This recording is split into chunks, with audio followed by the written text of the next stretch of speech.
the physically present quorum of the Rock Island City Council due to the disaster declaration issued by Governor Pritzker. Because of this order related to COVID-19 health concerns affecting the state and the city, the mayor has determined that an in-person meeting at City Hall with all participants may not be practical or prudent. Alderpersons and staff may not all be physically present at City Hall due to the disaster, and physical attendance at City Hall may be limited.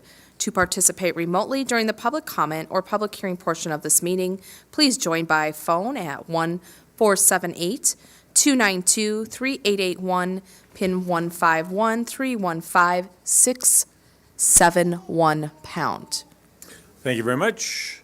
We'll do roll call. Alderperson Robinson. Present. Hurt. Here. Gilbert. Present. Swanson. Here. Parker. Here. Poulos. Here. Healy. Here. And Mayor Tomes. Here. Thank you. If we could stand for the Pledge of Allegiance, remain standing for a moment of silence, please. I pledge Allegiance to the flag of the United States of America and to the republic for which it stands, one nation, under God, indivisible, with liberty and justice for all.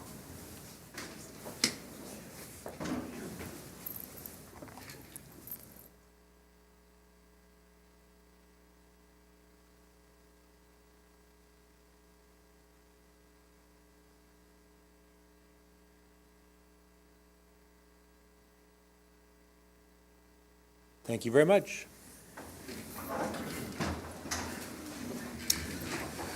Chief, would you mind, or somebody? Item number 6 is public comment. Thank you, sir. All right, public comment. We have 3 people that have signed up. Bill Handel. Please, go ahead, step up, and please. I'd like to keep comments to around 5 minutes if we could, please. Oh, certainly. Bill Handel, I grew up in Davenport. I'm a retired architect.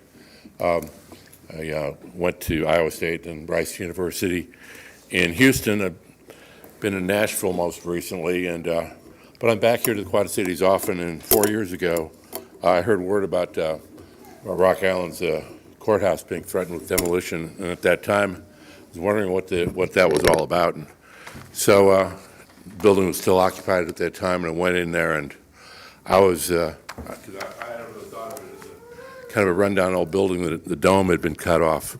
But anyway, I went into the building and was frankly knocked out by what I saw, which is not at all what I expected. It has, from the inside, you would not realize, you wouldn't expect that it's pretty much intact. We've got the classic interior dome, clear story lighting, 3-story, 4-story space with the classic circular openings in the floors and beautiful cast iron railings around it. And ground floor, beautiful hand-laid mosaics. We've got Tennessee marble on the walls, solid maple floors on the upper floors. So I just could not believe that the building would be threatened. And at that time, I came up with a design that I thought would perhaps get people thinking differently about the building, which is what you see right here, which is a virtual dome that I thought could be very easily built out of synthetic plaster, which could be stained to match the Bedford stone, a steel. Probably in this case, I'm thinking probably a stainless steel arch with lights on it to mimic our beautiful Centennial Bridge, because you see the building as you exit the bridge. And so that's what I came up with, and I thought it could be done fairly reasonably. But anyway, I just wanted to just give you some information about that building again. This is like the tale of two cities. I'm not going to diverge too much, but in the 1895 and 1897 period, there were 2 counties of about the same size, and those 2 counties were Tarrant County in Texas, it's Fort Worth, and Rock Island County. Both at that time were about 45,000 people. In the intervening roughly 125 years, of course, Tarrant County has gone to be over 2 million people, and Rock Island County has grown to about 150,000, but they've diverged. But the other thing that's diverged is in Tarrant County, that courthouse, and by the way, it was designed by the same architectural firm, Gunn and Curtis, out of Kansas City as the Rock Island County courthouse was. Theirs was a bit larger. Their their board members were thrown out of office because of all the expense. They spent about twice as much for the building. It was twice as large. But what's diverged is, because I saw it in the 70s, the Tarrant County Courthouse was the pride of Fort Worth, and everybody looked toward it as just the most beautiful thing, and it's been lovingly preserved. On contrast, in Rock Island County, people have not really given it kind of the respect that I think it deserves. 125 years later, and in fact, March 13th this year, that's a Sunday, March 13th, will mark the 125th anniversary of the public dedication of Rock Island County's courthouse. I don't know if I have anything to say about it. There is going to be some celebration of some kind. So many of the people that made that courthouse, brought them into being in 1897, were Civil War veterans. You got to think back. They were about in their 50s, I guess, and they were the movers and shakers of Rock Island County. And they reflected on all those colleagues of theirs, and there were a lot of them that never made it, and what that courthouse meant. The GAR, Grand Army of the Republic, the Battle Hymn of the Republic. But anyway, it was such a grievous loss that all the people in Rock Island suffered for such a great cause and democracy, that to have Rock Island County discard it so quickly, I think it'd just be a terrible loss. And just, I want to circle back, though. Just in the last 6 months, I see the district in Rock Island has decided to spend a fairly significant amount of monies to celebrate the city of Rock Island and the district.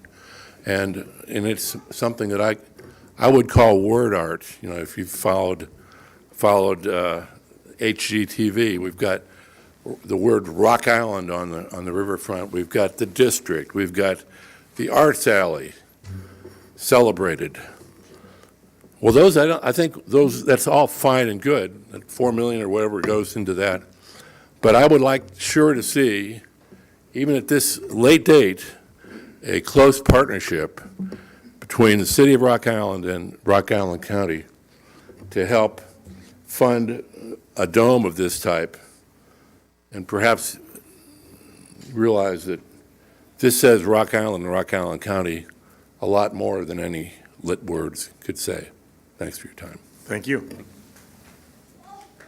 All right. Next up is Tamara Felden.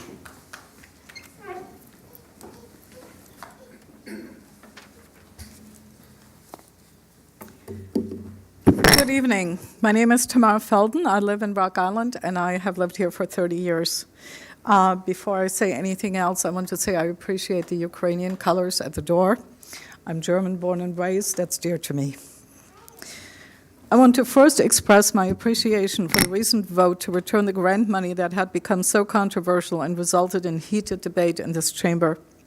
I also want to be clear that I'm not speaking on behalf of anyone other than myself, but I do stand in solidarity with many who have recently made remarks here. I have been fortunate to enjoy considerable privilege during some parts of my life, and as a result, quite frankly, I'm very bad at staying in my lane. In other words, it's hard for me to listen, to observe, to learn, and not to assume that I can speak on behalf of those who I feel are being treated poorly. There are people and groups I'm determined to see, hear, and respect in their own voice. I've been working to learn and live this for years, and I'm still only at the beginning of this development.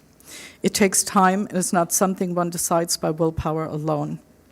I believe that for many of you the same is true, but it's more complicated. Each alderperson has responsibility for a ward and for the city of Rock Island writ large. You are by definition here to speak for and on behalf of others. So for you, navigating these competing needs is more complicated than for many of us. I'm also a teacher, and I believe you will agree with me that the mark of a failing student is the inability or unwillingness to learn from past mistakes. I think we can also agree that some things did not go well with this grant situation, and that we can make this experience an opportunity for learning. But how does one do that?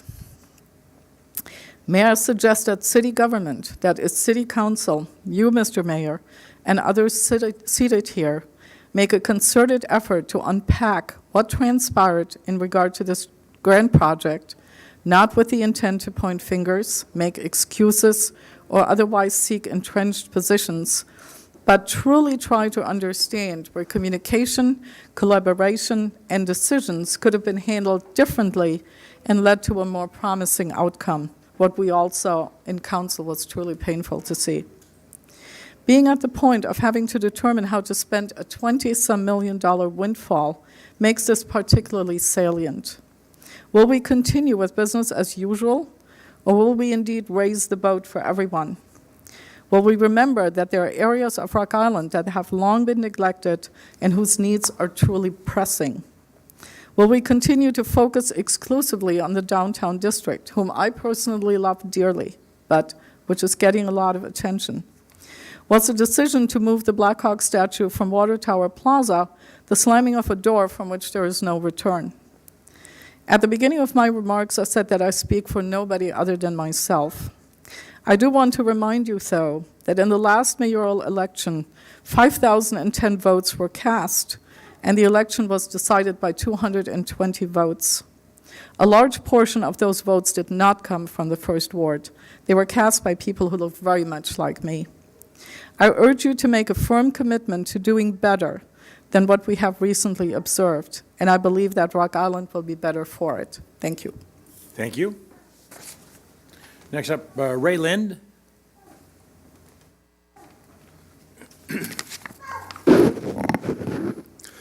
Hi, my name is Ray Lind, and I'm here because I'm somewhat upset with what I feel is a lack of transparency associated with the donation of Watchtower Chief Blackhawk statue. At some point, I've met a lot of you, and I've spoken with most of you, and you're really good people. You're really good. The whole city council is really good people. So that's really not the issue. I just feel the issue here is I believe this was pushed through without a lot of thought. And in short, I don't think it was handled correctly. And that's okay, but when things are done wrong, I feel you have an obligation to fix them. You don't brush them aside, throw them under the carpet, or wish them away. You fix them. So I think this needs fixed. And I believe the citizens should have been given a public hearing. I know we're not supposed to be questioning you during our 5 minutes, so Mr. Mayor, that's not what I'm doing. I'm just letting all of you know there was a post on an alderman's Facebook page stating that you, Mr. Mayor, had been interviewed by the news channels, and these interviews were on the news prior to February 14th. This person also stated there was notice of this on the prior agendas prior to February 14th. None of this was true, yet the alderman hit the like button, which to me and anybody else would conclude that the alderman agreed with this statement. I researched and saw no such videos on any of the news channels interviewing you, Mr. Mayor, on this subject prior to February 14th. I researched old agendas, and the only agenda I saw this was on February 14th. I'm not going to go calling people liars, but for some reason, this person just didn't leave factual information on this alderman's page. And this entire post originated by this alderman has now been deleted. I'm very disappointed by the fact there was no discussion. With all due respect, I'm not the only one feeling this, but it sure has a feel of backroom politics. Again, there was no transparency, and that's the issue. Randy, he made comments that made me feel like he wasn't 100% all in on this, and that's okay. And Dylan was the only one that actually spoke up and said, and I quote, "Miles, has this been run by the city's preservation committee or commission?" Dylan knew there was something special about this iconic Rock Island landmark. He knew, and he felt it, or that question would have never been asked. And that's okay too. And Mr. Mayor, you stated, "I wish they were putting this in Rock Island." And that's okay too. But how do you have these feelings and then you have no discussion and especially no public hearing? I just, how does that happen?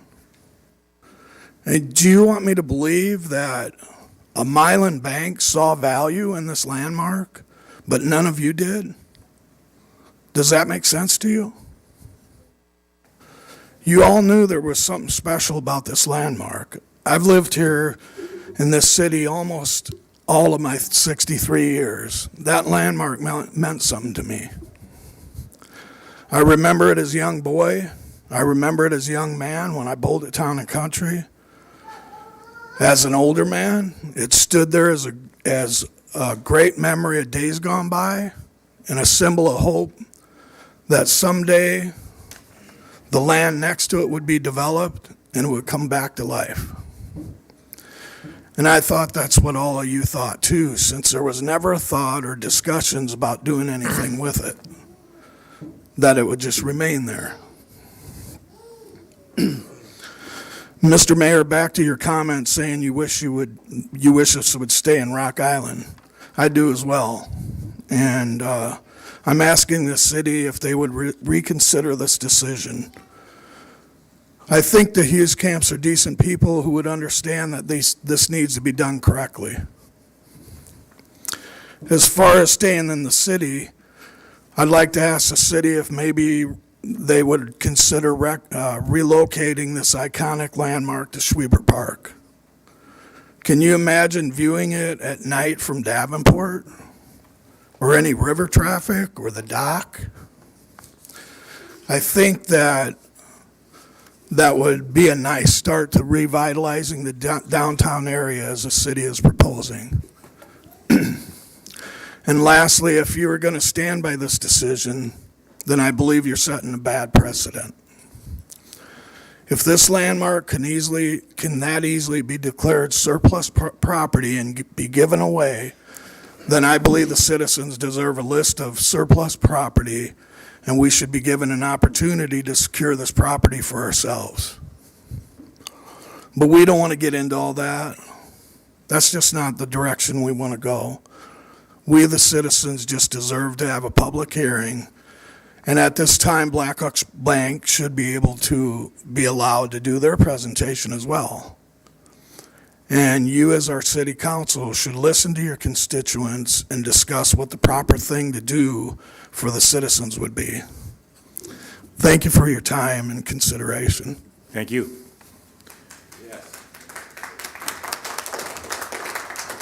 Okay, so that's all that's signed up. I have one topic myself. I just want to let everybody know that item number 30 on the agenda has been pulled. Item number 30 will be pulled from the agenda. All right, we are on item number 7. Minutes from the February 14th, 2022 study session and city council meeting. Move to approve the minutes as printed. Second. Moved in second. Any discussion? Roll call. Alderperson Parker. Aye. Pulis. Aye. Healy. Aye. Robinson. Aye. Hurt. Yes. Gilbert. Aye. Swanson. I don't want to laugh at you. I want to laugh with you. But item number 8. Minutes from the February 14th, 2022 closed session. Move to approve the closed session minutes. Second. Moved in second. Any discussion? Roll call. Alderperson Parker. Aye. Pulis. Aye. Healy. Aye. Robinson. Aye. Hertz. Yes. Aye. Swanson. Aye. Item number 9, which is update Rock Island. I have a couple items here. The QCCA Expo Center to host its Spring Antique Spectacular Vintage Market on Friday, March 4th through Sunday, March 6th, 2022. The event will feature a sold-out line of 70 vendors with antiques and vintage items galore. Featured will be select antique vendors with unique merchandise from around the world. For more information, please visit www.qccaexpocenter.com.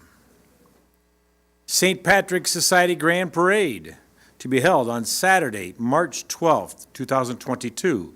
The parade begins at 11:30 a.m. at the corner of 4th Avenue and 23rd Street in Rock Island and winds its way through downtown Rock Island to Centennial Bridge, where it crosses the Mississippi River to Gaines Street in Davenport and then north to 3rd Street in downtown Davenport.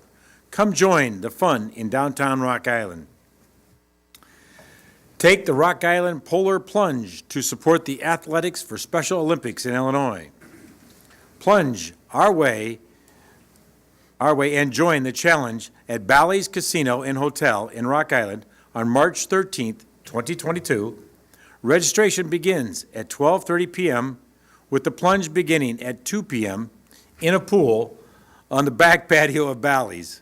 For more information, visit www.soill.org.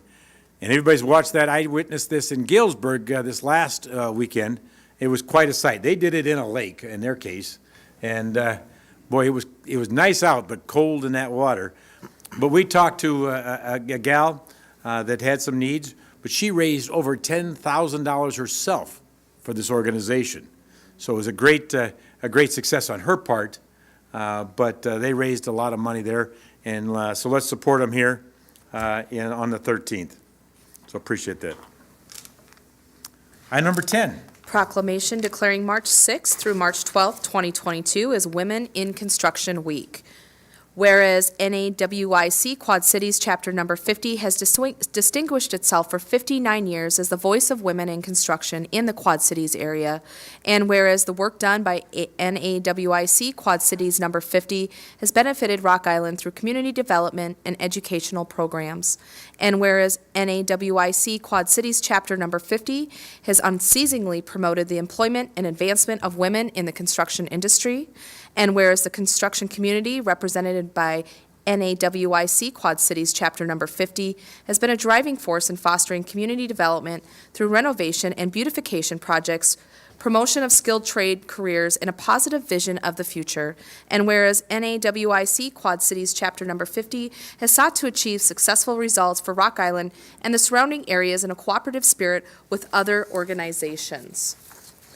Now therefore, I, Mike Tomes, Mayor of the City of Rock Island, do hereby recognize NAWIC Quad Cities Chapter Number 50 and its many dedicated volunteers for its steadfast work on behalf and in support of women in construction, and do proudly proclaim the week of March 6th through the 12th, 2022, as Women in Construction Week in the City of Rock Island, and encourage our citizens to congratulate the organization on its many accomplishments. Do we have a speaker who'd like to Yes. talk about it a little bit? Yes. Thank you. On behalf of the Quad Cities Chapter 50, I'd like to say thank you to the City of Rock Island, Mayor Mike Tomes, and the City Council members for this proclamation for our 2022 Women in Construction Week. NAWIC's mission is to enhance the success of women in the construction industry. We provide awareness of the opportunities available for women and emphasize the growing role of women in the construction industry. WIC Week is a time for local chapters to give back to their communities. Chapter 50 does so during the year through its scholarship program and by partnering with local agencies such as Humility Homes and Services, Quad City Engineering and Science Council, Winnie's Place, and the Girl Scouts of Eastern Iowa and Western Illinois. This year, we are collecting daily necessity and household items to donate to the Humility Homes and Services Fresh Start Center. Donations will be dropped off Friday, March 11th. So thank you again for your support. Welcome, thank you. You want to go up and do a photo? Sure. Appreciate that. We've got the chief, or you want to? Oh, we got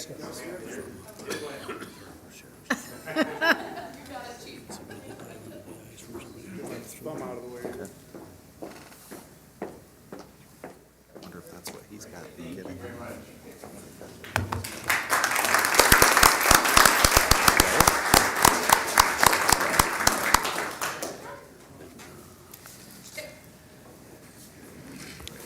All right, among a lot of positive things tonight, we have item number 11. You want it, Chief? Presentation from Chief Yorkie. Yes, sir. Good evening.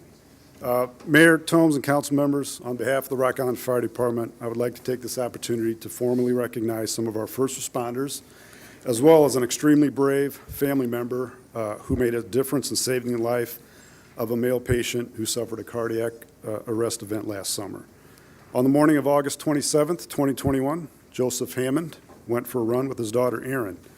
When the two of them returned, Mr. Hammond suddenly collapsed into Erin's arms.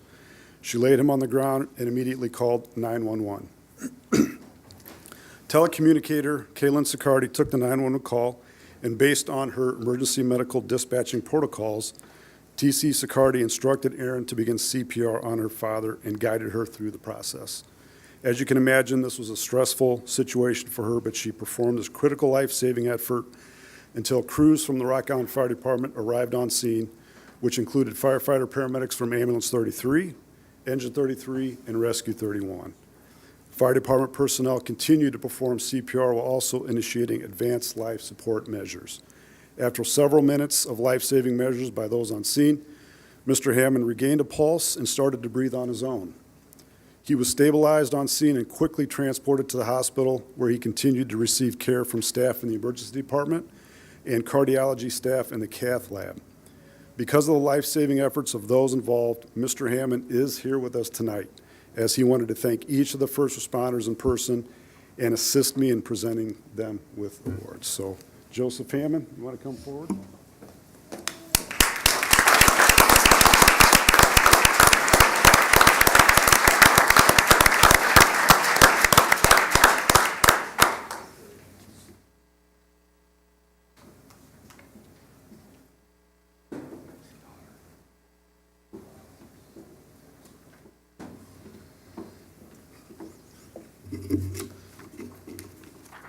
At this time, it is my honor to present awards to the following.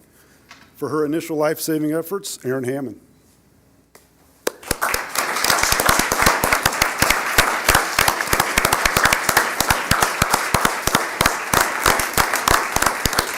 Gotcha. Come on in.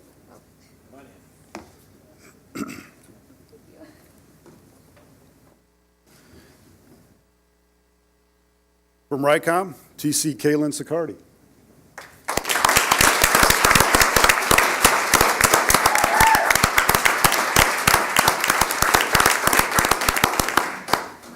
She gets one of those, yep.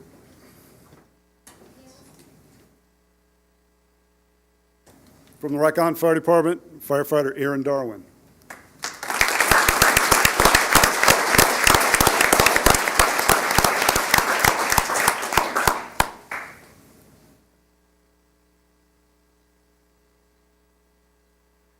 Firefighter Brennan Kennedy.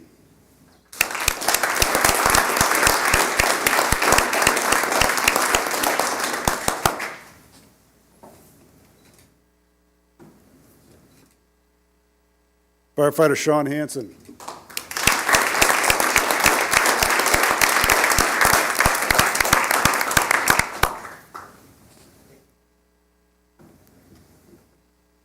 Firefighter Jacob Kelly.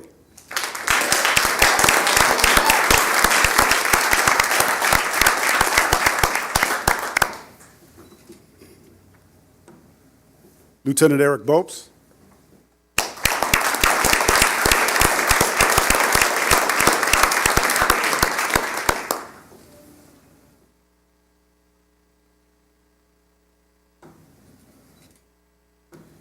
And last but not least, Lieutenant David Wolf.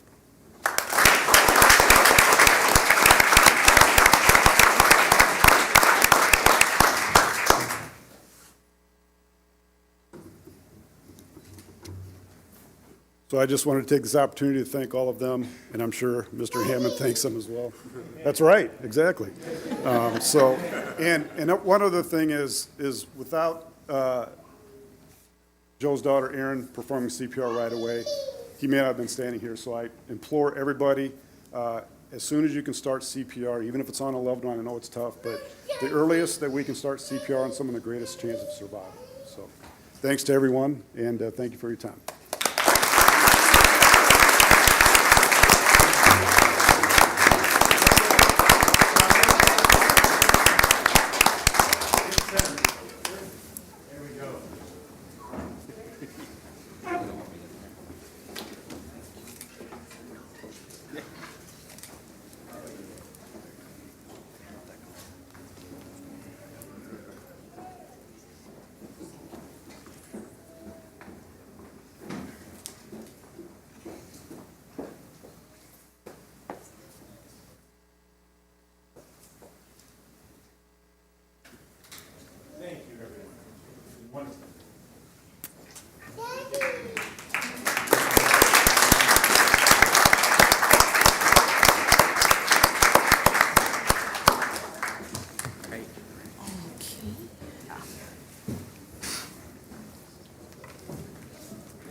Hard to keep a dry eye on that one. That's what I wondered.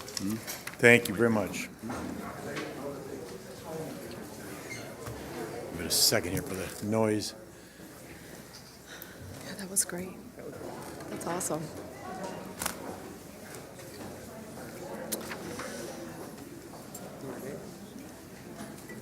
I Just know, say yeah. to give people a chance to It's about the same age as my Leave. daughter, so I can see like all of them. Mama. Daddy. wonderful moments like that. Absolutely. Yes, exactly. Where's the key TV for that one? You know? Yeah, right? Come for other stuff. Yeah, we need a professional communications person. Yeah. Where have I heard that before? That's my mantra for today.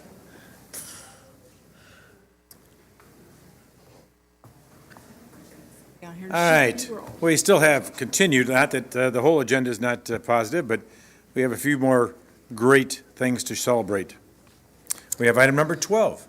Presentation of the 2021 Bob Towler Memorial Residential Beautification Award. So I guess I'd like to read a little bit, and then the family can come up, and also the recipient of this award. But so the Beautification Committee would like to announce the winner of the first annual Bob Towler Memorial Residential Beautification Award. The award honors Bob Towler through his recognition of the Rock Island residents through their exceptional attention to the overall property aesthetics of their home, thus beautifying the Rock Island community. Bob Towler worked for the city of Rock Island as chief horticulturalist for 26 years, where he worked continually to involve the community in both public and private gardens. He taught gardening classes as well as utilizing volunteers for improvement of public gardens. After retiring in 2025, he continued with his activities to beautify Rock Island for an additional 16 years. He was a founding member of the Rock Island Horticulturalist Club and a founding member of the Rock Island Quad City Botanical Center. He was an avid volunteer for both Living Lands and Water and Keep Rock Island Beautiful. He was also an active member of the Rock Island Beautification Commission for 16 years, and he chaired the commission for most of those years.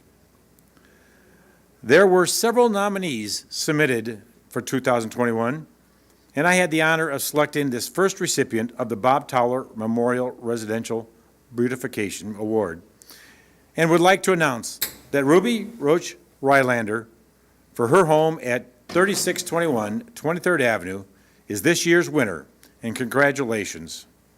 We see the award. I assume she's here, yep.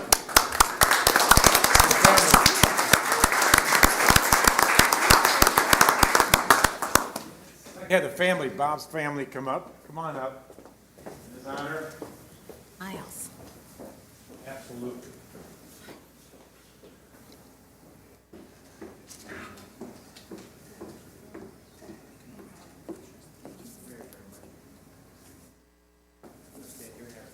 So thank you very much for sharing your love for so many years.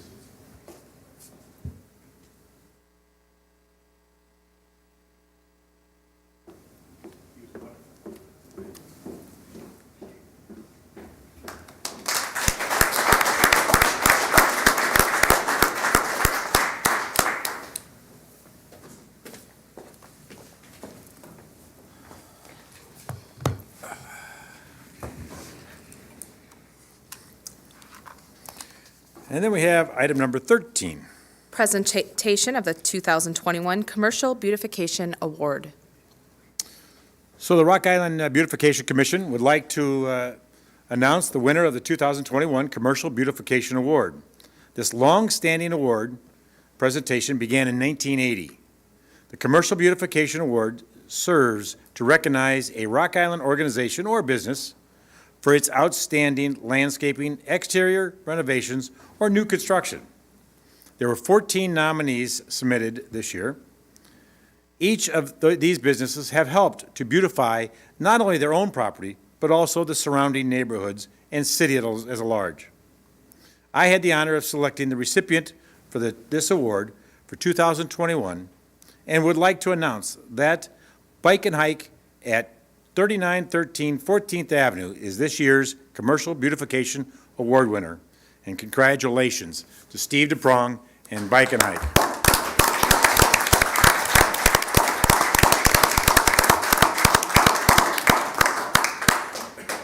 A lot of nice things to say about this gentleman. It'd be hard. They'd all be lies. I usually say nice things about it, but come on up. And by the way, this is Matt Delcourt. Matt is the manager of Bike and Hike, Yes, and he had a big part in it, so And- I wanted to bring Matt up. Steve, I'm not behind the microphone or anything else, but I gotta say that added to this, Steve and Bike and Hike, for the years, have donated so much to the city. Donated bicycles, time, money, effort, along with his wife Carol, the beautiful family that they brought up here in Rock Island. And it's just been a wonderful asset to have Bike and Hike in Rock Island. I know he's working on trying to sell the business. So I'll do an ad. Anybody wants to buy a great business, it's a wonderful establishment. Thank you for all your work. It's always wonderful up there. You put new awnings up before and ropes and. And let me say this to those who don't know if they have a business. I don't know if it's still ongoing, but Bike and Hike, sure, we like to do the best we can for our stuff, but thanks to all of the city of Rock Island with their beautiful, what's the name of it? The facade program. It's incredible. I mean, if you have a business and you need to upgrade it, that was wonderful. So Worked together for many, many yeah, years. many years. He was king of Monte Grove a couple years ago, and we got, come on, stand up here and hold this and we'll get a photo op. All right. Sure, get in here. Yeah, we'll look like the short one now. The side of the- Thank you. I appreciate it. Thank you for these guys. We'll have to talk tomorrow. Strategize. Steve. I know.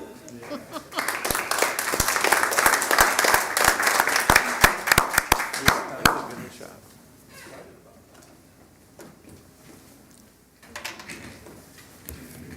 All right. Now we've got to pay some bills. Item 14. Claims. A, report from the Public Works Department regarding payment number 8 in the amount of $503,000 to Johnson Controls of Moline, Illinois for work on various projects. Report from the Information Technology Department regarding payment in the amount of $52,704.16, a 5% increase, to Harris Computer Systems of Chicago for the annual maintenance contract renewal for the utility billing system North Star for the term April 1, 2022 through March 31st, 2023. C, report from the Information Technology Department regarding payment in the amount of $74,745.55, an 8% increase, to Harris Computer System of Chicago for the annual maintenance contract for GEMS Financial and Human Resources software for the term April 1 through March 31st, 2023. And to approve claims A through C. Second. Moved in second. Any discussion? Roll call. Alderperson Parker. Aye. Pulis. Aye. Healy. Aye. Robinson. Aye. Hurt. Yes. Gilbert. Aye. Swanson. Aye. Item number 15. Claims for the week of February 4th, 2022 through February 10th, 2022 in the amount of $614,329.77. Week of February 11th, 2022 through February 17th, 2022 in the amount of $2,616,948.82. And payroll for the weeks of January 24th, 2022 through February 6th, 2022 in the amount of $1,483,692.11. Motion to allow the claims and payroll. Second. Moved in second. Any discussion? Roll call. Alderperson Parker. Aye. Pulis. Aye. Healy. Aye. Robinson. Aye. Hurt. Yes. Gilbert. Swanson. Aye. Item 16. ACH report for January 2022 in the amount of $2,542,030. Move to approve the ACH payments. Second. Moved in second. Any discussion? Roll call. Alderperson Parker. Aye. Pulis. Aye. Healy. Aye. Robinson. Aye. Hurt. Yes. Gilbert. Aye. Swanson. Aye. Item number 17. Purchase card claims for the period of December 28, 2021 through January 26, 2022 in the amount of $61,260.32. Motion to approve the purchase card claims. Second. Moved in second. Any discussion? Roll call, please. Alderperson Parker. Aye. Pulis. Aye. Healy. Aye. Robinson. Aye. Hurt. Yes. Gilbert. Aye. Swanson. Aye. Item 18. Report from the Police Department regarding the purchase of a Gray Key investigative tool in the amount of $28,070 from Gray Shift LLC. Move to approve the purchase as recommended. Second. Moved and seconded. Any discussion? Roll call. Alderperson Parker. Aye. Pulis. Aye. Healy. Aye. Robinson. Aye. Hurt. Yes. Gilbert. Aye. Swanson. Aye.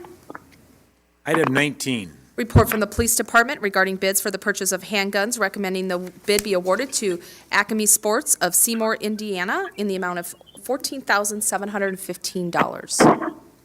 Motion to award the bid as recommended. Second. Moved and second. Any discussion? Chief Landy, are these the guns you want? So you don't want Glocks anymore? No, that's fine, as long as they're what you want. So that was my only concern. Evaluation phase in 2021, and this was the choice by the personnel. Okay, thank you. Roll call, please. Alderperson Parker. Aye. Pulis. Aye. Healy. Aye. Robinson. Aye. Hurt. Yes. Gilbert. Aye. Swanson. Aye. Item 20. Report from the Community and Economic Development Department regarding a cultural liaison contract. Move to approve the contract and authorize the interim city manager to execute the contract documents. Second. Moved and seconded. Any discussion? Roll call, please. Alderperson Parker. Aye. Pulis. Aye. Healy. Aye. Robinson. Aye. Hurt. Yes. Gilbert. Aye. Swanson. Aye. Item 21. Report from the Human Resources Department regarding contract negotiations with Assured Partners Benefit staff for health insurance consultancy for a 3-year term. Move to allow the Human Resources Department to negotiate a contract with Assured Partners Benefits staff. Second. Moved and second. Any discussion? Roll call. Alderperson Parker. Aye. Pulis. Aye. Healy. Aye. Robinson. Aye. Hurt? Yes. Gilbert? Swanson? Aye.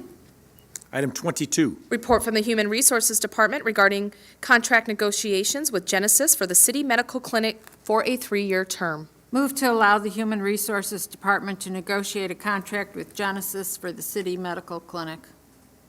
Second. Moved in second. Any discussion? Roll call. Alderperson Parker? Aye. Pulis? Aye. Healy? Aye. Robinson? Aye. Hurt? Yes. Gilbert? Aye. Swanson? Aye. Item 23. Report from the Public Works Department regarding a First Amendment to the site license agreement with AT&T for lease additional ground space for a diesel generator at 2215 16th Avenue Water Tower site.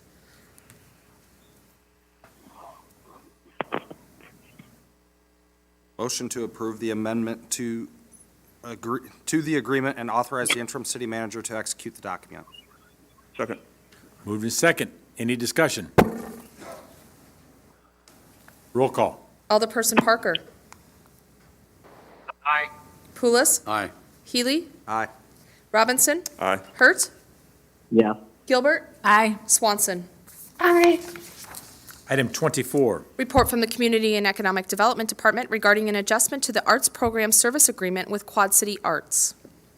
Motion to approve the agreement as recommended and authorize the interim city manager to execute the agreement. Second. Moved in second. Any discussion? Roll call. Alderperson Parker? Aye. Pulis? Aye. Healy? Aye. Robinson? Aye. Hurt? Yes. Gilbert? Aye. Swanson? Item 25. Report from the Community and Economic Development Department recommending the approval of a land bank intergovernmental agreement. Motion to approve the land bank intergovernmental agreement as recommended, subject to minor attorney modifications, and authorize the interim city manager to execute the agreement. Second. Moved in second. Any discussion? Roll call. Alderperson Parker? Aye. Pulis? Aye. Healy? Aye. Robinson? Aye. Hurt? Yes. Gilbert? Aye. Swanson? Aye. Item 26. Report from the Community and Economic Development Department regarding a TIFIQ software agreement to assist with tax increment financing requirements. Motion to approve the request as recommended and authorize the interim city manager to execute the agreement. Second. Second. Moved in second. Any discussion? Roll call. Alderperson Parker? Aye. Pulis? Aye. Healy? Aye. Robinson? Aye. Hurt? Yes. Gilbert? Aye. Swanson? Aye. Item 27. Report from the Community and Economic Development Department regarding the Commercial Industrial Revolving Loan Fund, CURLIF, program, policies, and procedures.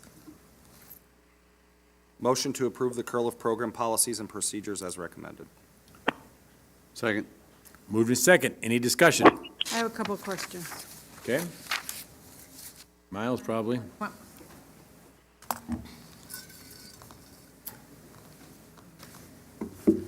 So who's going to be the staff point person for the CURLIF program, especially with regards to compliance? So that will be the Economic Development Manager, Tara Sipes. Okay, and so can you summarize briefly how the program's going to be run differently than it was before, which resulted in hundreds of thousands of loans being written off? Well, not hundreds of thousands of loans, but certainly that amount of dollars, for sure. Oh, right. Yeah. Hundreds of thousands. So, yeah, Sorry. we haven't made that many loans in the years.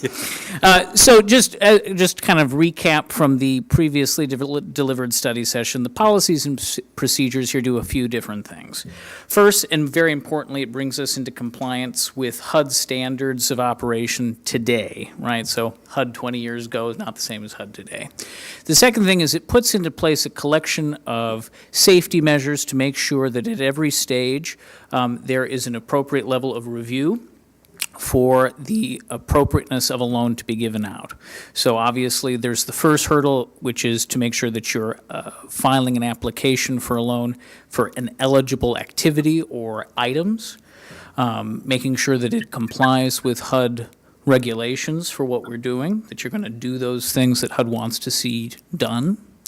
Of course, there's then going to be a review by a financial professional after the staff review to make sure that there's an appropriate level of risk there, level of understanding that the person can eventually pay it back. So that's the step with the underwriter. And then it'll go before the Curliff Committee, which is made up of experts who can add that additional level of review and make sure that it makes sense to proceed lending out that loan.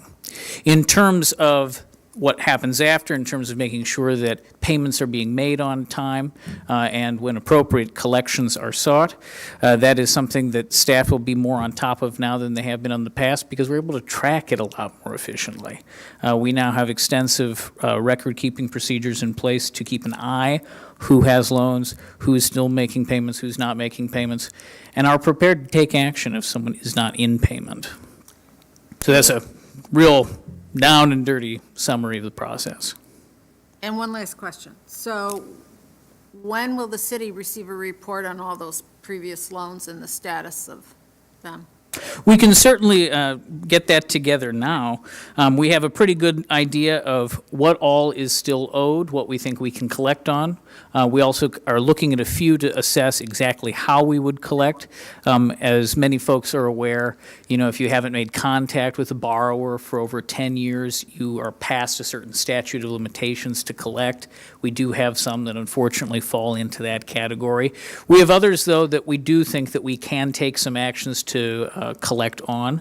There are some others more recently where we really just need to do some outreach and check in with people. It may be that they need a reminder that they owe some money to the city.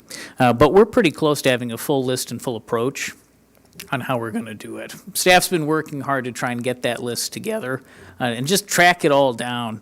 I would commend Tara because a lot of these files are old paper files, and it's taken a long time to just get it all compiled digitally. And it's kind of a multi-department. Linda's worked with them, Dave's worked with them, along with the bank. And so it's a combination of coordinating between all of them to do the research on the existing ones. So. And the Curliff Committee membership as well Yes, has correct. played a big role in this. So, Thank you. yep. Okay. Any other questions? Roll call. Alderperson Parker. Aye. Poulos. Aye. Healy. Aye. Robinson. Aye. Hurt. Yes. Gilbert. Aye. Swanson. I think we heard some there. Item 28. Report from the Community and Economic Development Department regarding an ordinance amending Chapter 8, Licenses and Businesses, adding Article 22, Commercial Industrial Revolving Loan Fund, Curliff Committee, first reading. Motion to consider the ordinance? Second. Moved in second. Any discussion? I just have one question. Yes. So I noticed a change in this. So Mayor, are you going to be appointing a council member to serve on the committee? I missed that change. Obviously, I serve on it. You're ex a officio. non-voting ex Yeah, officio member. that's correct. But on the first page of the ordinance, membership on the committee, first person, City of Rock Island council member serving a 2-year term. Okay. That And the did answer- change. What's that? That did change. I think they just add this. Just added that. Adds that. Is that correct, Miles? Yeah. It was So added. The answer would be yes. Thank you.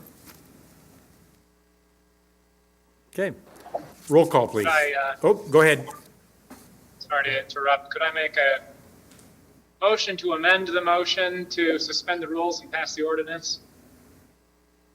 Whoever, go ahead, Dave. We had a motion and a second, correct? Yes. Yes, and so if they wanted to withdraw their second and. I'll withdraw the second. And make a new motion, I'll withdraw my motion.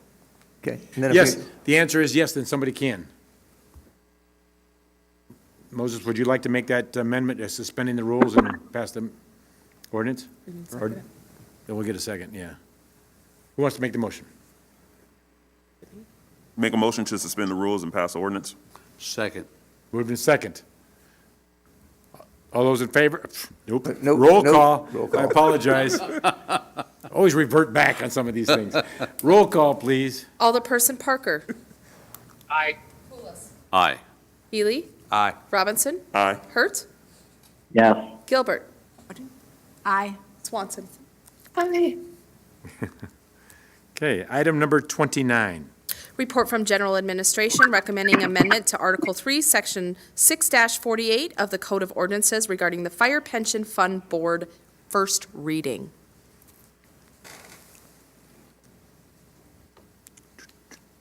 Move to consider the ordinance. Second. Move to second. Any discussion? Roll call, please. Alderperson Parker. Aye. Pulis. Aye. Healy. Aye. Robinson. Aye. Hurt. Yes. Gilbert. Aye. Swanson. Aye. Item 31. Report from the Community and Economic Development Department regarding a request from Good Shepherd Presbyterian to vacate a segment of a city north-south alley adjacent to a church-owned dwelling at 1822 24th Street on the east and a church parking lot on the west. Move to deny the request as recommended. Second. Been moved in second. Miles, do you want to explain? Can anyone comment? And typically not. We have made exceptions. Let's hear this explanation first. Yeah, so in the, when we receive any sort of request to vacate a public right-of-way, we of course will contact adjacent property owners, fire, police, public works, as well as the utility companies. And we try to give 2 to 3 weeks to get a good response time.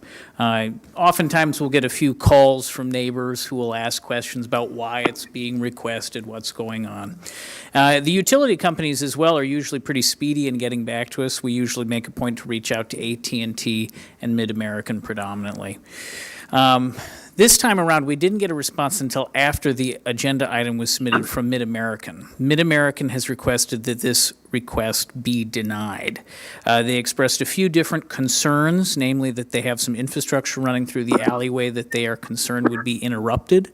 They are also uncomfortable with the proposed solar panels being near to their infrastructure, and they are also concerned that their ability to provide service to adjacent property owners may be negatively impacted. It's staff's view that any time a utility company makes such a request as this, that we go with what they are asking for because of the necessity of the services that they provide. More often than not, they tend to be relatively indifferent, so it's unusual that they have asked that this be turned down. Yes, you can make a quick comment. If we can keep it brief, that'd be fine. Thank you. Yes.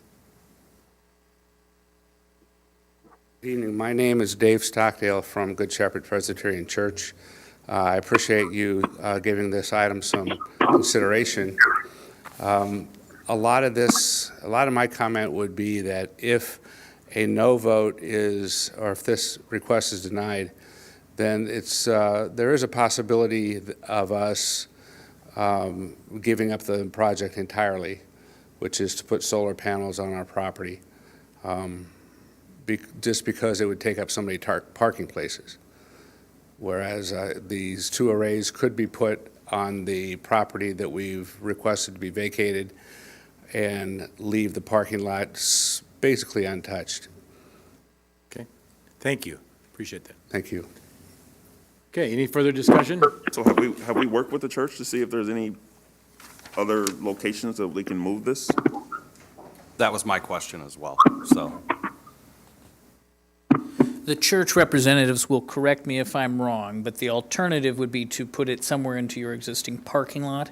Your concern is that that will reduce the capacity of the parking lot below a threshold that you are comfortable with. Is that a fair approximation? It's hard to predict what kind of parking we're going to need, but those are prime parking for the people that have difficulty getting up to the church. Okay. So yeah, where it would have to go would be difficult to give up. So we have had some dialogue about that. I believe you've been in contact with Alan Freeze about this. So they do have other property, but they have that as their concern. And it can't go on, I hate to say, go on the church or no other. I believe that's also been explored, placing it on building itself. Okay. I believe the map that you see in the report kind of shows you a little layout of the area around the proposed area to be vacated, so you can see their parking lot adjacent to it. So the parking lot there in the middle of the block is the church's parking lot. The church, of course, there is on the north, so they've got some parking adjacent there. That house is also owned by the church, so that's kind of their land arrangement.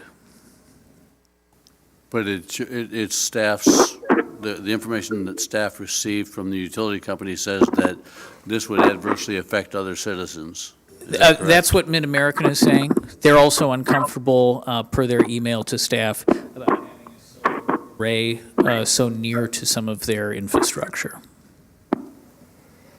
Okay. I can only say that staff defers to the experts. I'm no electrical engineer or anything, but if the utility company has that concerns, it's my responsibility to voice them to you and make a recommendation. Yeah, I guess based that's on the only that. thing I'm not really understanding, because in their statement, it said that it may hinder being able to provide service to other residents, but all of the property is theirs around that area. So how can it prevent any service to be provided? I can't speak for Mid-American. I believe that they're talking about some of the other homes that are along the alley network on the block. So are we only talking about vacating the red? Just what's in red. So Good Shepherd, there's a parking lot to the west of the church, and then there's the larger parking lot to the south, correct? And In they the don't- middle of the block, yep. Well, yeah, between the two sides, okay.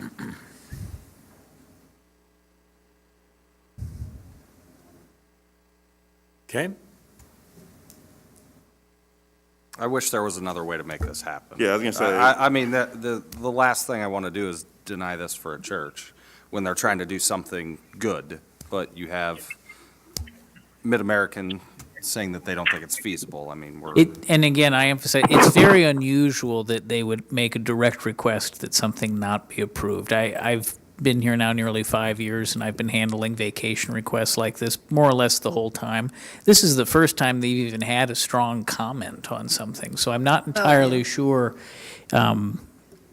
what is different in this circumstance, but they were pretty direct.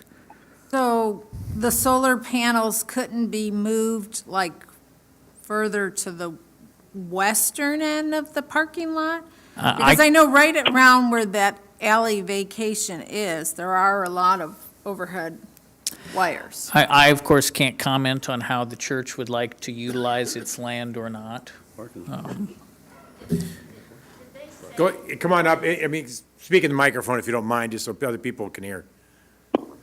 Is there a way that we can possibly table this and get more information from Mid-America? Or they can just come forth with another one. We can- Well, I would like to hear from Mid-America as far as what restrictions are, what issues they are looking at, they may have. I'd be willing to, oh, wait, I didn't make the Hang on, you didn't second. make, hey, there's comment about other parking spots or not. Why? Miles, while you're there, what do you think the odds are of actually getting Mid-American or a representative from Mid-American to come in here?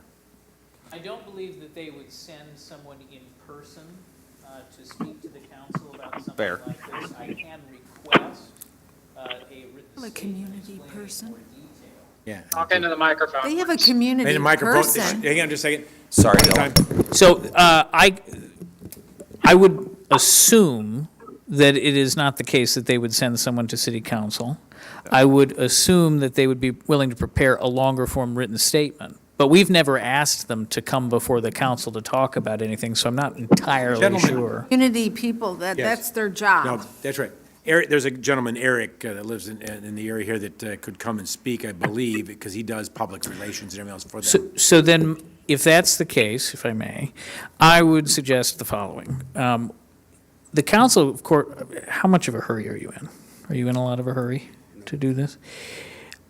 what we can certainly do then is, if the council would like, table the consideration of this item, and staff can reach out to Mid-American and see if they'd be willing to offer more comment. Generally speaking, our interaction with them is just a collection of emails with one of their, I want to say a utility supervisor, I can't recall the exact title. But we can certainly make the request that they come and comment on it, and if they are not able to physically attend, prepare some more explanation. Again, we've just never asked them for that before. I think that'll be great, because it'll help them also to know why they are saying that, and it helps us with making the decision. Do you have any objection to any of that? I just found out from Alan 2 days ago or so. They came to us late, is the problem. So, Motion to table. Well, first, You got to withdraw the Oh, others my first. fault. Sorry. I'm Who new. made the second? And if they're willing to withdraw the second? I'll withdraw. and I'll withdraw my motion. Okay. Now, if someone would like to make a. Motion to table the request as recommended. Actually, generally, we do it as, to continue or postpone to a date certain, and then a second, because it's easier to then My fault. bring it back. No, that's, Okay. that's something that we've gone through a few times in the past, and that's generally how we've done those, is to postpone them, because it's easier then to know when you're coming back. Okay. And not have to make a motion to bring it back off the table, and so that's how we've generally done it. I'm sorry. Oh, well, I was just going to suggest that, because we don't know when Mid-American Energy can attend, and I think some Yeah. people won't be here on the 14th, so could we make it for the March 28th meeting? Would that be okay? Do we have to say a date or leave it indefinite? So, Yeah, if you, typically we have you pick a date. Okay. Yeah. We'll just suspend it to that March. I will, a motion to suspend it till March 28th. Motion, okay, postpone At to. the- Postpone. Postpone. My fault. Motion to postpone till March 28th. I'll second that. Been moved to second. Any discussion on this? I'll work with Miles. I have contacted Mid-American. Yeah, as I do, so that's great. All right, roll call, please. Alderperson Parker. Aye. Pulis. Aye. Healy. Aye. Robinson. Aye. Hurt. Yes. Hurt. Yes. Gilbert. aye. Swanson. Aye. I think that was an aye. Yes, it was an aye. Okay, thank you. Item 32. Report from the Finance Department regarding a budget adjustment for the Martin Luther King Community Center, increasing the MLK Activity Fund 901 revenue by $195,000 and expenditures by $232,037 for the West End Community Assessment. Motion to approve the budget adjustment as recommended. Second. Moved to second. Any discussion? Roll call. Alderperson Parker. Aye. Pulis. Aye. Healy. Aye. Robinson. Aye. Hurt. Yes. Gilbert. Aye. Swanson. Yes. Item 33. Report from General Administration recommending amendment to internal operations policy on council pay and expenses. Motion to approve the amendment to the policy is recommended. Second. Moved to second. Any discussion? I just have a comment, Mayor. I would encourage my colleagues to consider that if a council member needed more money in their representation fund, that they could be allowed to transfer it the way the rules currently are. These amounts are set. There's no transferring of money allowed anymore. We used to be able to do that. Representation, increased representation, if they needed it. So is that different than what they're Yeah. recommending now? Okay. I'm for Keeping it- anything. I'm not going to use I the believe money. what it would, Keeping it as it is, but just adding that part in where they can move it? So you If would a need an council amendment member then, needed correct? additional money in representation, they could transfer the money. That would be allowed. You can't transfer. You can't mon- transfer right now. You can't transfer. Gotcha. a long time ago, what it was is there was just a one line item budget, $2,000, and they could do it for travel, for education, or they could do it for ward meetings. They could use it for whatever they wished on that $2,000. And then a while back ago, it was decided to split that and identify two buckets, one for continued education, if you want to call it that, and then the other one for other incidentals, whether it be cleaning or ward meetings, et cetera. And so that's what I think the reference is, that being able to transfer that back and forth, to be able to, each ward could be different in what their needs are or wants are, is what Alderman Gilbert is suggesting. Just to have that option. But, and so in theory, yes, you could leave it as is and add, to be able to transfer could potentially work. Do we need to change the motion on that? Yes. If you want to vote on yes, you would have to change the motion, because the motion was, Jenny's trying to speak. Yeah, Jenny, go ahead. Yeah, and I'm really sorry, I'm hard to hear, but the reason that we put that stipulation in was because of flagrant misuse of funds, and my residents refer to it as a slush fund, and so I'm really opposed to allowing aldermen to do that because of what had happened in the past and the reason that we put those restraints in there. I'm up for moving 500, but split half and half, but I am for allowing aldermen carte blanche to move the money and use it for what they want to use it for. She's opposed to being able to transfer it back and forth because her ward, she got a lot of feedback, that was like Saying you can only transfer it into representation, which is for really your ward. Right. But that has to be approved no matter what, before you transfer anything, right? I mean, it has to be approved by. Any expense has to be approved, but what I think I'm understanding what Alderperson Swanson is saying. I mean, it's a safety check to make sure that it's, you have a balance, check and balance in there. Well, in the past, the approvals came from two people, the city manager and the finance director. All transactions had to be approved. But now you can't transfer. In your thoughts, there's a one-way transfer from education to. Right, and it would ward. still require the approval of the city manager and the finance director. And I believe. So Alderperson Swanson, would that be sufficient if you have to get approval from the city manager and the finance director before those funds are authorized to be moved? Yes, I would be fine with that. Okay. I think we all just don't want to see misuse of city funds. That's It's right. basically all we're getting I'll to. withdraw my second. That's right. So we need to withdraw the second. Who made the motion? Randy? Randy, are you willing to remove your motion? Yep, I'll remove my motion. And do you want to make the new one, or somebody else? Can I just, so. Yes. Are we keeping it as is and just adding the ability to transfer? Is that what we're Transfer talking about? from the educational one to the Representation. Thank you. I was trying to As think of that word. requested. As requested. Yes. Gotcha. I just want to be clear on what. That's fine. With the approval of the city manager. With approval of city manager And And finance director. and finance director. Thank you. All right. Okay, I'll make a motion to approve the revised amendments to the policy as recommended. Okay. Second. Moved and seconded. Any further discussion? Roll call, please. Alderperson Parker. Aye. Pulis. Healy. Aye. Robinson. Aye. Hurt. Yes. Gilbert. Aye. Swanson. Yes. Thank you.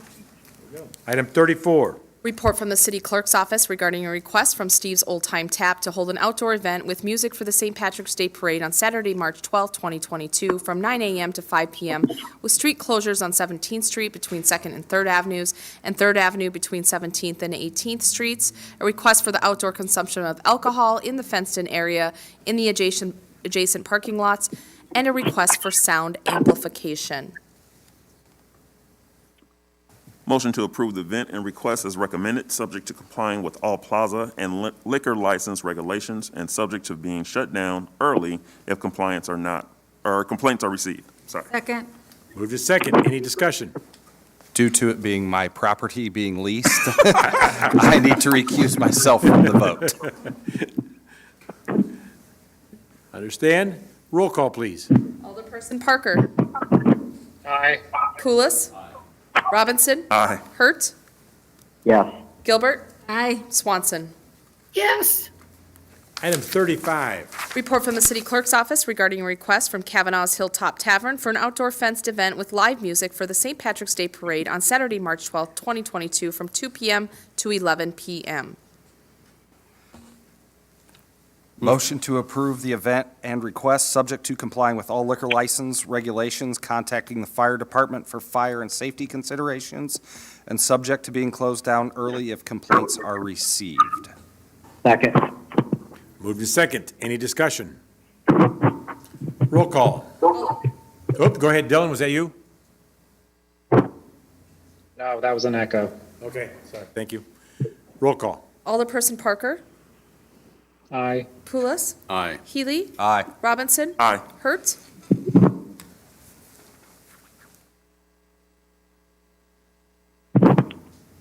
Hurt? Yes. Gilbert? Or Aye. Swanson? Yes. Thank you. Item number 36. Report from the city clerk's office regarding a plaza activity event application from the Smoking Dog for an outdoor tented event for the annual Gamma Alpha Beta Fraternity Buckethead fundraiser benefiting Camp Keesum on Saturday, April 2nd, 2022, from 11 a.m. to 5 p.m., recommending approval of the permit fee waiver and the outdoor consumption of alcohol.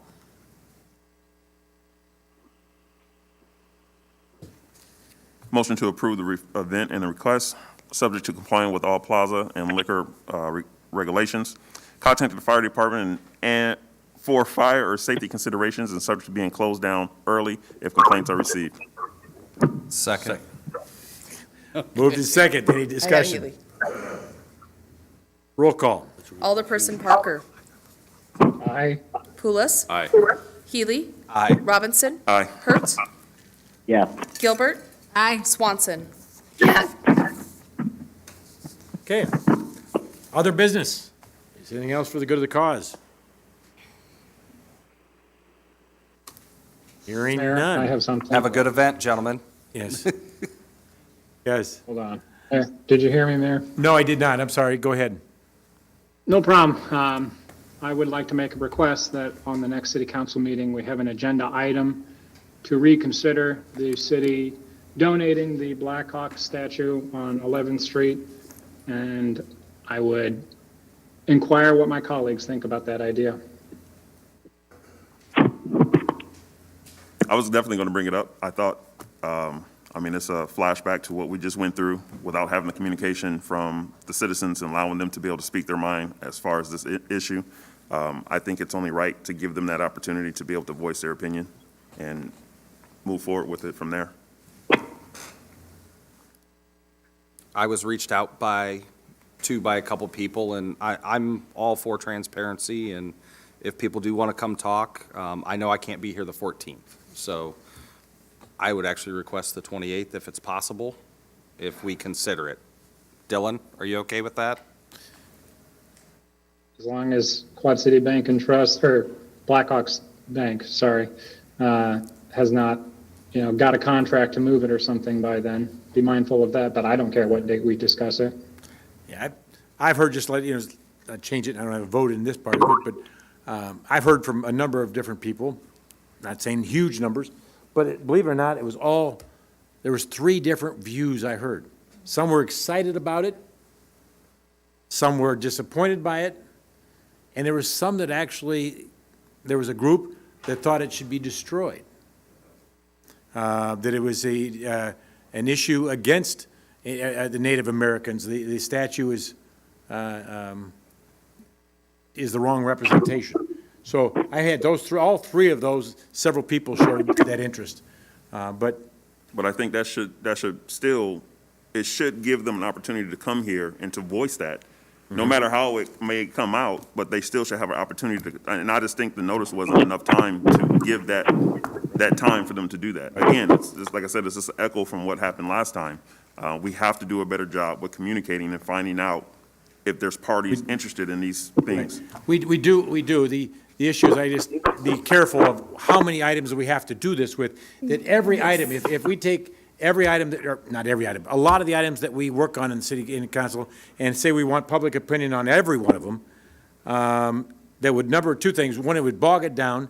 We were elected to make these decisions for the constituents, not for them to have input on every item that we make a decision on. And so that's, the way that's typically run is that we make those decisions. On large items, large issues, you get the public opinion. Selling the water and sewer is public opinion as far as an example of large, because it affects everybody. This was not a landmark. It was not registered as a landmark. It was history because a lot of people still living knew about it, just because it's been there for a while, but it's not anything other than that. It was actually designed to be a sign, not a statue.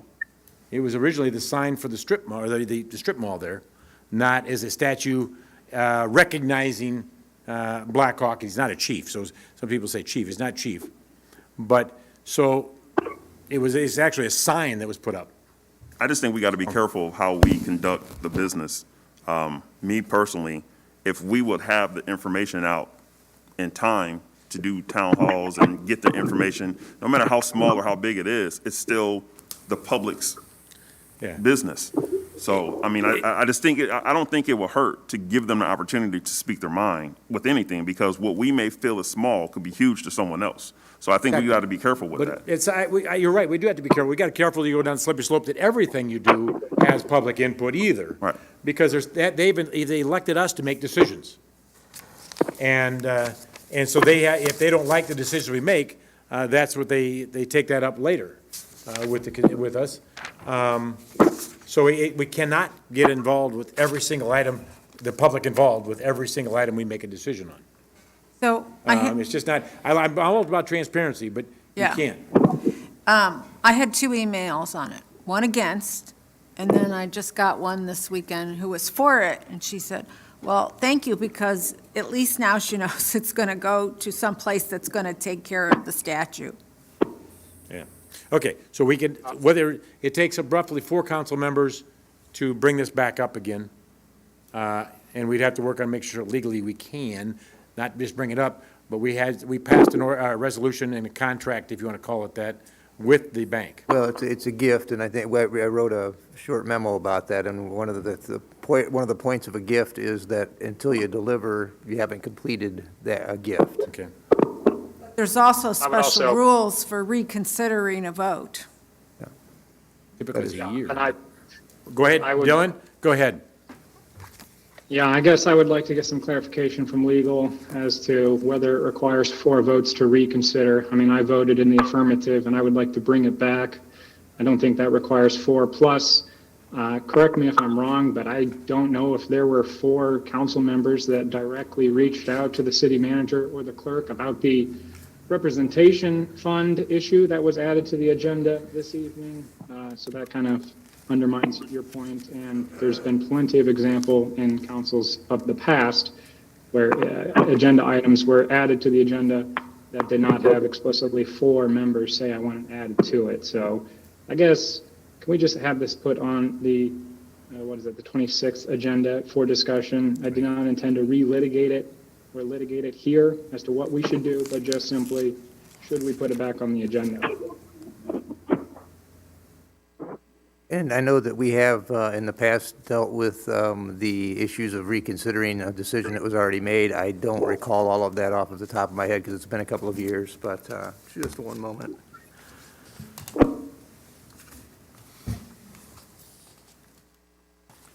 Okay, so according to the IML handbook, and it is a council may reconsider its votes and actions on questions before it and rescind its previous action.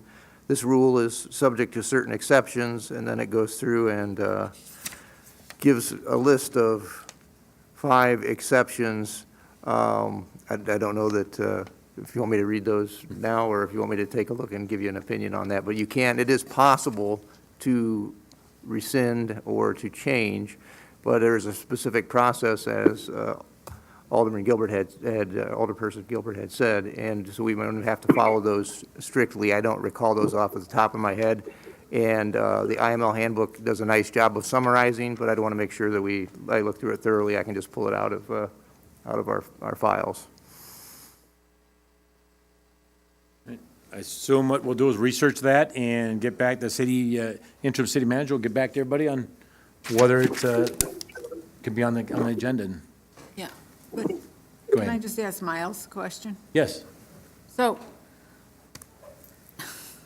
and I've not lived in Rock Island my whole life, so I don't know. But it doesn't have landmark status Nope, or anything it does like that? not. It does not. So it's not a locally designated. Part of that property, right? Like you said, it was a sign. It's basically the remnant of a sign on the site. So it doesn't have, it's not a locally designated landmark under our local preservation ordinance. It's not on the National Register of Historic Places. It's never been, to my knowledge, evaluated for listing on the National Register of Historic Places.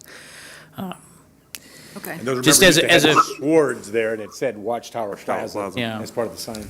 So just a quick note on two things. We'll want to contact the bank. This question of the gift isn't complete until it's received, or the gifting isn't complete until it's received. They were going to remove it. So I would be curious for legal to comment on, like, well, if they were given permission to move it and they go move it before you reconsider it, are they in the wrong or the right? And that's the kind of thing that ends up in litigation as to, did they have the right to come and get it, or did you rescind their right to come get it, and so forth. Those are all questions that could end up in litigation, certainly. So just a quick note on that. Second thing, just for what it's worth, staff has also received some comments about this, so some have come to me as well, and they mirror what the mayor mentioned. They kind of fall into three camps. Some folks wanted it to stay there, some folks wanted it to go. Still other folks who have contacted staff wanted the statue destroyed. So there seems to be those three camps. For what it's worth, we've heard the same. And I had 2 for and 2 against out of the 4 people that reached out to me. So Ultimately, we're not going to make everyone happy on this decision. So, All I want is for it to be added to an agenda in the next month. Can we just agree to do that, to have this discussion? well, we have to just, how it's worded on there would be whether to take an action or not take action. So we'll have to review that legally to see if we can put it on there, but it's a matter of whether it's discussion or action. Well, I think our city attorney asked for time to review That's right. the reconsideration process that has to occur before. Yes. Right, and we've looked at it extensively in the past, as you. Remember? But I just have to find Yes. the file that it is stored in, that's all. Right. Yeah. Yes. So we cannot commit tonight whether it will or will not. Have to wait for a few days. Is there, well, okay, so just so that we're clear, is there not 4 alder people sitting here this evening that would give the thumbs up to putting this on the agenda? Because if we have 4, then this doesn't matter. I'm for putting it on the agenda, but I also want to allow the attorney to do their job, their due diligence, and making sure that we're going down the right path. Because I agree, I don't want to keep bringing things up, but I just feel committed that the public should have an opportunity to speak their mind on this issue, and I don't think they were afforded that opportunity. So since it is kind of still fresh, and we're not going back 5-6 years and recalling things to give people an opportunity to speak, I think we should be able to afford that if it's possible. If not, then we'll have to move forward with how it is. Okay. Everybody okay with this? Leave it. Or just let it go? I don't like it. but You like to leave it, let it go? That's just my personal opinion. I hate digging up old wounds. I understand absolutely where Alderman Robertson came from. I mean, in full transparency, I wish I would have known more about it, but I didn't. And, that's mine. I had 2 people reach out for, 2 people reach out against, and I understand exactly what the mayor's saying and the fact that you can't go over everything, It means, yes, it means something to some, and it doesn't mean anything to some. Well, and that's why we publish the agenda Thursday before the Monday, so that people can see what items they're on there. But if we are giving our attorney the opportunity to see, to further investigate the legalities, we can make a decision whether or not it needs to go on the agenda at that time. If it's legal and we want to bring it up and let's talk, then doesn't mean that the decision is going to change, because in my mind, it's a sign. It's not a statue. I agree. That's what I mean. Yeah. Mr. Hurt? Let the lawyer do his job. Thoughts, any thoughts, Randy? Yep. So the one thing I will agree with you, Mayor, is and respectfully, I think that we cannot keep going. We can't, and I agree with Alderperson Gilbert. This was published on a Thursday. People have opportunity to see it. I do feel that, you know, I've listened to options of where they could move it to by the river, and I was taught a little history lesson myself last week, and apparently, I guess the chief or whatever was not a fan of the Mississippi River, so that probably wouldn't be a good idea, just to throw that in there. But anyway, to go back to, I think we just need to let the city attorney go through the motions of checking the legalities of it first and then reaching out to council, and if it is, then we can figure that out at that point. Alderwoman Swanson, if you can speak. Yeah, I feel a decision was made by us to give it to the bank, to sell it to the bank, gift it, whatever. I think it's really bad form for us to rescind and go back on decisions. I think it makes us look foolish and wishy-washy. This isn't, it's a national historic thing. It literally is a sign. And I don't know if anyone else got the email from the National or the Native American Coalition, but in all honesty, I think down the road, if you read that email, it opens the city up for further issues. And so in my personal opinion, we need to stand with our decision to let it go to the bank, and then the bank can deal with whatever issues are going to arise concerning that statue. I think that's not something that the city needs to take on. Thank you. Debatable whether there's four or not, but there is some enough that continue to have the city attorney research it, and we'll circle back around with each one of the council members. Thank you. Yep. Anything else for the good of the cause? All right, if not, we're at item number 38. Closed session 5 ILCS 122 C11 litigation when an action against an affecting or on behalf of the particular public body has been filed and is pending before a court or administrative tribunal, or when the public body finds that an action is probable or imminent, in which case the basis for the finding must be recorded and entered into the minutes of the closed meeting.